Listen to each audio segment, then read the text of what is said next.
Ni njia rahisi ya kuflash simu yako ya mkopo kwa njia ya email number. Tumia email number.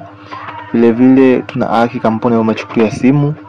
Baada ya hapo tunabadilisha email number. Baada ya kubadilisha email number, tunakurudia jinsi ya kufanya katika simu yako ili uweze kubadilisha email number. Na gharama yake ni shilingi 35, watuma 20 na baada ya kazi namalizia 15 robaki. Hii inachukua ndani ya dakika 15 hadi 20. Kumbuka email number ndio ina control simu yako kuweza kufungwa au kufunguliwa. Ndio maana utapofanya malipo tu utakapolipia basi simu yako inaweza ikafunguka. Na leo nimekuletea hii Samsung ambayo tushaimaliza solution jinsi ya kufanya hivyo katika simu yako. Baada ya kubadilisha email number utafanya namna hiyo. Baada ya kufanya namna hiyo itakuja tu kwa mfumo wa kawaida wa kureboot. Baada ya kureboot simu yako kuna sehemu ambayo itakwambia enter new email.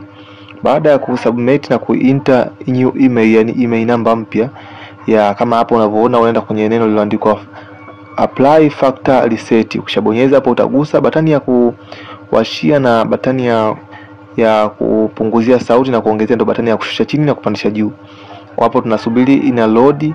Baada ya hapo sasa ya kurodi, kuna baadhi ya muda utabonyeza batani ya okay.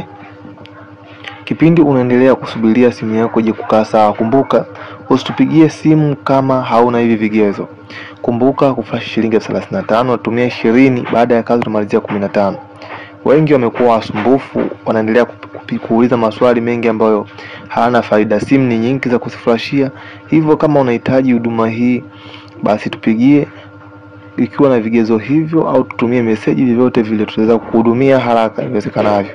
Na hii huduma inafanyika ndani ya masaa 24, muda wote tupigie tuweze kukuflashia. Na hii ni ofa Dr. Simu ambaye amekuletea. Hakikisha unachukua namba yangu hapo, simu hapo juu, nipigie muda wote. Siku hizo wajanja walipii simu wana flash chapa.